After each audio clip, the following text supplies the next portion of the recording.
चाहता हूँ आप ध्यान धरकर इसको सुने, बिकॉज मेजॉरिटी ऑफ क्रिश्चियंस, बहुत सारे मसीह लोग नहीं जानते इस बात को और इसीलिए सफ़र कर रहे हैं, जबकि मसीह ने उनके लिए सफ़र किया। मैं ये नहीं कह रहा हूँ इस दुनिया में हमें सफरिंग नहीं आएगी, मैं ये नहीं कह रहा हूँ कि मसीह के पीछे चलना यानी फूलों की चादर के ऊपर चलना है, मैं ये नहीं कह रहा हूँ।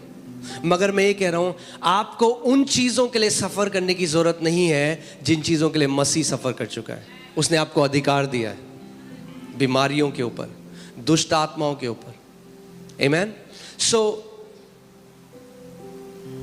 आज मैं आपको विश्वास का एक तीसरा पहलू बताना चाहता हूं। दो पहलू आपने अच्छे से सुने हैं, मगर आज तीसरा जो पहलू है जो बहुत ही इंपॉर्टेंट है। पहला हमने सुना था विश्वास कैसे आता है, सुनने से। और बहुत ज़्यादा मैं जोर देता हूं इस बात में कि आप ध्यान धरकर सुने, क्योंकि जो सुनने वाले मसीह नहीं है उनके जीवन में कोई फल नहीं है। जो सुनता नहीं है वचन को, वो किस खेत की तरह था जहां बीज कहां बोए गए, सड़क के किनारे। यानी उनका हृदय उस तरह की भूमि को दर्शाता है जो सड़क के किनारे है। उनके जब वो वचन नहीं सुनते, ना वो सुनते हैं, ना वो सुनना चाहते हैं, ना वो समझना चाहते हैं।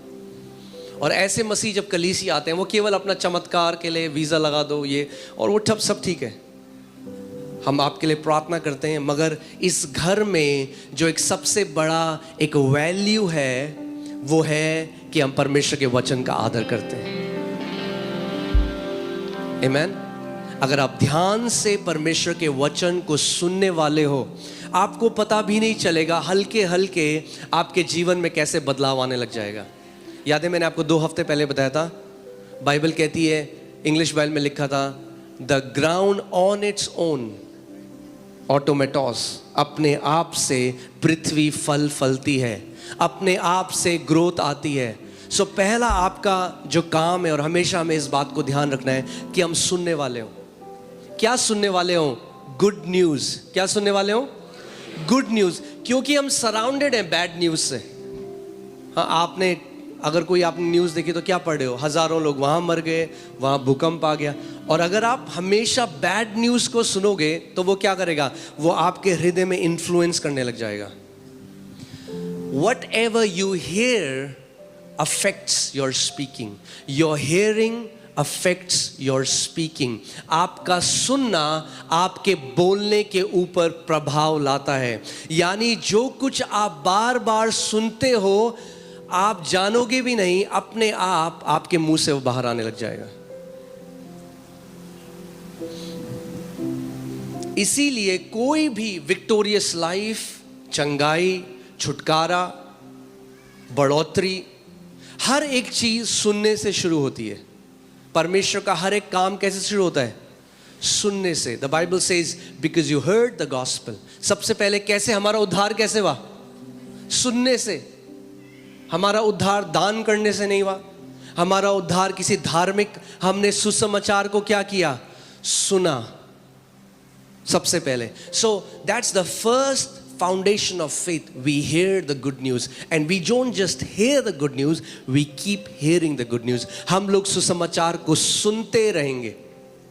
Faith comes by hearing. विश्वास सुनते रहने से आता रहता है।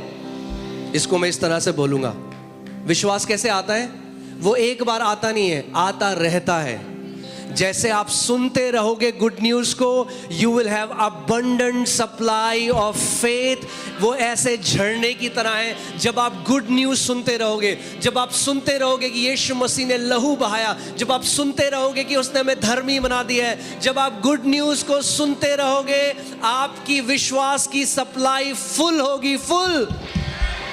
आमीन। आपका टैंक फुल होगा, और जब आपका टैंक फुल होगा, आपके हवाई जहाज का आप ऊंचा उड़ोगे।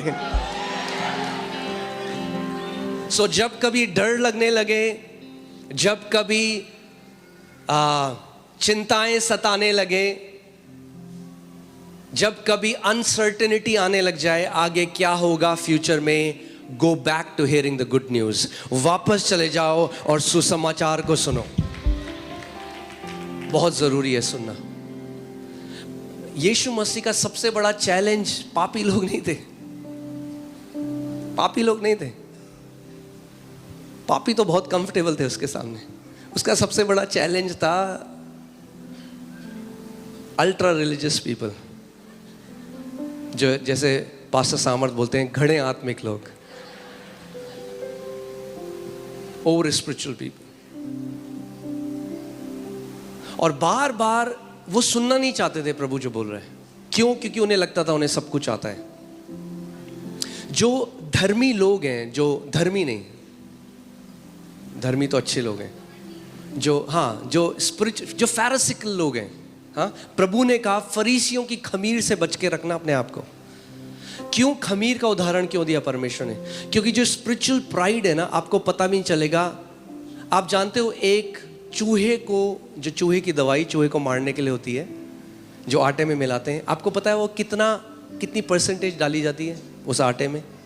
उस आटे में 95% अच्छा आटा होता है और 5% पॉइजन होता है। मगर 95% अच्छा आटा होता है, 5% पॉइजन होता है। मगर जब वो मिलाया जाता है, चूहा जब खाता है तो मर जाता है। ऐसे ही खमीर भी काम करती है। वो थोड़ी सी मिलाई जाती है और पूरा आटे को खमीर बना देती है। प्रभु यीशु मसीह ने कहा ऐसे ही आत्मिक घमंड भी है। थोड़ा सा अगर आप अलाउ करोगे, आपके पूरे स्वभाव को बदल देगा। आप दूसरों को तुच्छ जानने लग जाओगे, आप कंपैरिजन में चले जाओगे, और फिर पता क्या होगा? आपको लगेगा आपको किसी से सीखने की जरूरत नहीं है। सबसे बड़ा घमंड का चिन्ह क्या है? मुझे सीखने की जरूरत नहीं, मुझे बहुत आता है। जो बोलता है मुझे बहुत आता है, बाइबल कहती है उसे कुछ नहीं आता। हम सब आखिरी सांस तक स्टूडेंट हैं परमेश्वर के वचन के, और हम सीखते रहेंगे। Nobody has arrived। प्रभु यीशु मसीह को छोड़कर और कोई सिद्ध नहीं है। हम सब सीख रहे हैं। आमेन। हम सब बढ़ रहे हैं साथ में एक परिवार की तरह। सो बार बार प्रभु यीशु मसीह एक बात कहता था लोगों से। वो कहता अगर तुम्हारे सुनने के कान हैं, यानी कईयों के एक्सेसरीज हैं, दिखाने के हैं। वो कहता है अगर तुम्हारे, अब जो प्रभु बोल रहे हैं, अगर आप नॉर्मल लैंग्वेज में बोले प्रभु कान सुनने के लिए तो होते हैं। वो कह रहा है अगर तुम्हारे सुनने के कान हैं, यानी बहुत सारे लोगों के सुनने के कान नहीं हैं।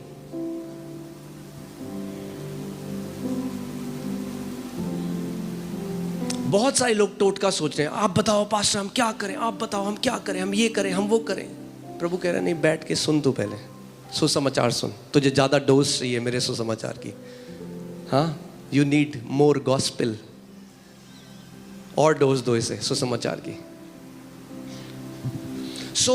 सुनना बहुत जरूरी है। और क्या सुनना? कुछ भी बकवास सुनना नहीं। आज कुछ भी यूट्यूब खोलो, पता नहीं क्या क्या लोग बोल रहे हैं। नहीं, पौलुस कहता है, गलातियों की पुस्तक जब आप पढ़ोगे, वो कहता है वो जो बहुत जाने जाते थे, और वो वहाँ अपोस्टल्स की बात कर रहे हैं, जेम्स और उसके साथ जो लोग थे, वो कह रहा है मैंने एक क्षण भर के लिए भी अपने आप को अधीन ना किया व्यवस्था के, ताकि जो सुसमाचार का सच है वो डिफाइल ना हो। प्रोटेक्ट करना पड़ा मुझे। प्रोटेक्ट करो अपने सुसमाचार जो आपने सुना है। कई मसीह हर मीटिंग में जाते हैं, सब कुछ सुनते हैं, फिर अंदर क्या बन जाता है? सांबर, क्योंकि नहीं पता सुसमाचार क्या है। सो हर कोई जो बोलेगा, प्रचारक बोलेगा आमेन, प्रभु तुमसे प्यार करता है, आमेन, प्रभु तुम्हें नरक भेजेगा, आमेन। अरे सुनो तो सही क्या बोल रहे। हम देहरादून में थे, कलीसिया में, और वहाँ पे एक व्यक्ति था, उसके आमेन बोलने की आदत थी, मगर वो सुन के नहीं बोलता था आमेन, बस ऐसे ही बोलता था। तो एक बार पास्टर ने हमारे बोला, अरे देखो देहरादून में क्या हो रहा है, इतने रेप हो रहे हैं। वो कह रहा हालेलुया, थैंक यू जीसस। तो ये क्या दर्शाता है? सुनने के कान में। सुनो, सुनो, क्या सुनो? गुड न्यूज़, सुसमाचार। हालेलुया। इस पूरी दुनिया में जो बैड न्यूज़ है, उसके बीच में हम गुड न्यूज़ के लोग हैं। आमेन। We are the people of the good news. We are born of good news. हमारा नया जन्म सुसमाचार से हुआ है. हमें सस्टेन भी सुसमाचार करेगा. हमें बनाने वाला भी सुसमाचार है. हमें आगे ले जाने वाला भी सुसमाचार है. Amen. But the goal is, गलातियों की कलीसिया को क्या कहा पौलुस ने? तुमने आत्मा से तो शुरू किया, मगर अब तुम क्या जा रहे हो? क्योंकि पौलुस ने उनको सिखाया कि अब मसीह में तुम्हें व्यवस्था के कामों को पूरा, तुम्हें खतना कराने की जरूरत नहीं है. तुम्हें मूसा की सारी व्यवस्था. सो कुछ लोग आ गए और वो उनको बोले नहीं, तुम उद्धार नहीं पा सकते जब तक तुम खतना ना कराओ. और वो वापस व्यवस्था में जाने लगे. तो पौलुस को थोड़ा सख्त वाला लीडर बनना पड़ा और उन्हें डांट लगानी पड़ी है. और उन्हीं कलीसिया को जिसने उसने प्लांट किया, मेहनत करी है, और फिर वो लिखता है तुम निर्बुद्धि गलातियों, किसने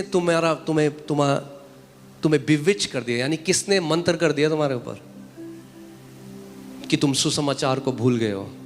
आत्मा से जो शुरू हुआ है वो आत्मा से चलेगा और आत्मा से ही परमेश्वर हमें पूर्णता पूरा लेके जाएगा. आमेन. हालेलुया.